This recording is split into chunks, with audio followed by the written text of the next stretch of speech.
Thanks for everybody joining our so-called simulation summit. Of course, summit is a bit tongue-in-cheek. Really what it is an intimate gathering of some of the most interesting folks I know who are also very interested in what can be done in improving intelligence education and then in turn intelligence recruiting in an age where intelligence recruiting is facing some of its toughest, most complex challenges. Again, today we're looking at seeing what we can do to workshop and explore three modalities of simulations: board games, role-playing games, and computer games, so to speak. And what we hope to do is begin the discussions. Interestingly, one of the key roles in today's event was nature, which is an interesting factor. So with snowstorms in Toronto, that's impacted on whether certain people could come or not to either speak or to participate. And so the group has become much more intimate,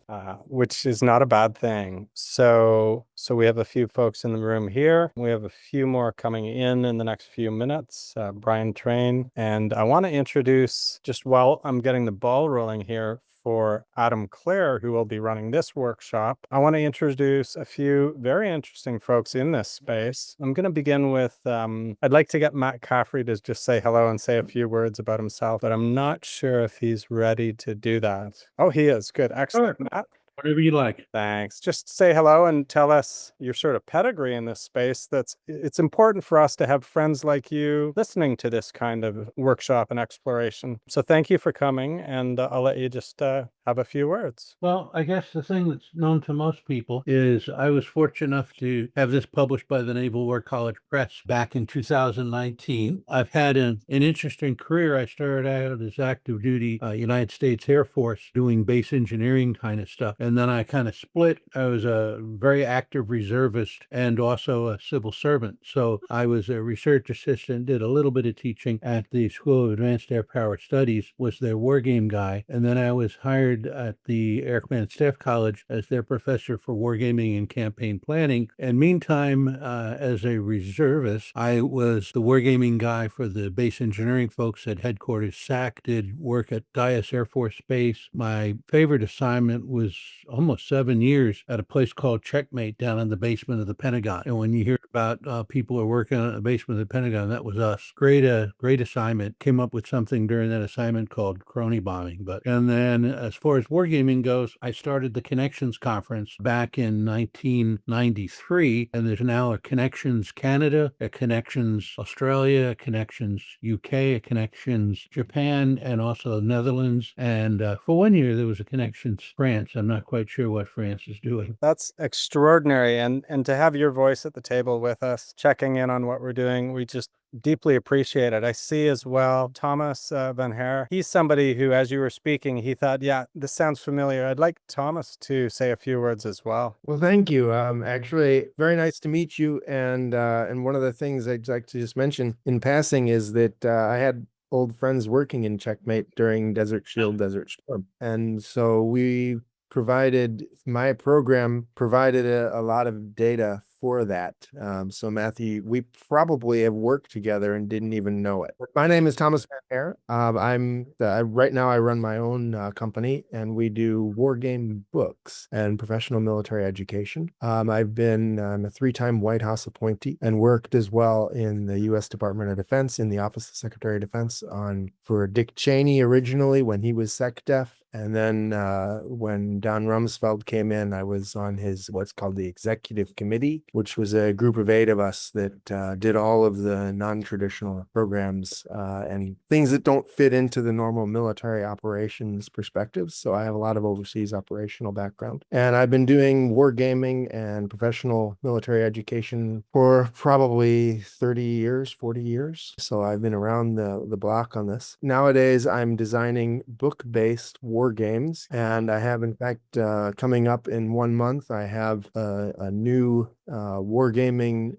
scenario that we're doing. We're doing mega games for the Danish military, and also the U.S. Department of Defense is interested in this. Mega games are multiplayer, can be 10 people, can be 40 people, can be 200 people involved in scenarios that work together, usually political, military, sometimes economic simulations, and each person plays a role or a country. And so you have a lot of interesting aspects and a lot of interesting, a mix of role playing and traditional game dynamics. So anyway, it's very good to meet everybody, and I'll turn it back over to you. Thank you. Thank you, Thomas. Stephen Downs Martin, it'd be lovely if you just gave us a 1-2 punch on what it is that is interesting in your background that relates a bit to our board game session today. Yes, certainly. Hello, everybody. I started my career as a physicist 50 plus years ago. Time passes when you're having fun. At the time, I was in the British equivalent of the American National Guard, or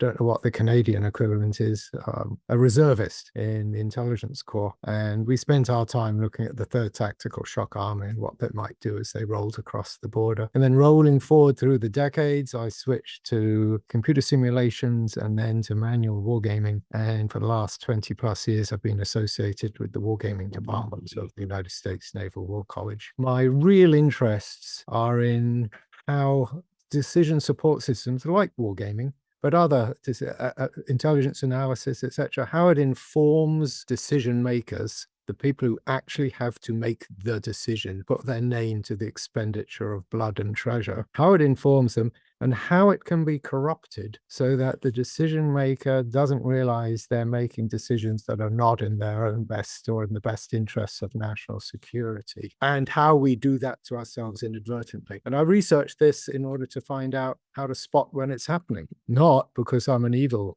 fellow, which some of my friends will disagree and say I am, but that's not the motive for this particular research project of mine. Thank you very much. I look forward to hearing from everybody. Thank you, Stephen. And I have 2 guests in the room, and I'd like them to, I don't know if you can come up and say a couple words if you would. I'd like to start with Brian Train, and then I'm going to hand it over to Adam Clare. So Brian's going to come up and Brian's an exceptional fella in the space as well. Brian? Hello. And no, you're wrong. Stephen Downs Martin is very evil. He is evil incarnate. No, seriously, I'm very, very pleased. Matt and Stephen, I know personally. I've known them for many years. Thomas, it's very nice to meet you. It's great to meet the other people who are on the meeting today. My name is Brian Train. I'm a civilian. My day job has nothing to do with games, but I've been a freelance game designer of my own for about 30 years, and I've put together pushing towards 70 war games now. About half or 2/3 of my work focuses on irregular warfare and insurgencies, but I like to do historical simulations on more obscure conflicts, and I'm especially interested in political military war games and asymmetry in games and game design. So very happy to be here today. Thank you. I'd like to have Adam Clare come up. He's hosting this. Say a few words, please. Thank you. And hello, everybody. My name is Adam Clare. I make games and I teach game design as well at a college here in Toronto. And I've never made a war game, but I've made games around policy gaming and related, so adjacent to that. And worked on quite a few games around transformation games for getting people to engage in knowledge differently, all through game design. And so heavily engaged in communicating around games and trying to make games that make the world a little bit better if possible. Yeah, so that's me. I don't know what else I should add, but looking forward to how today rolls out. Thanks, Adam.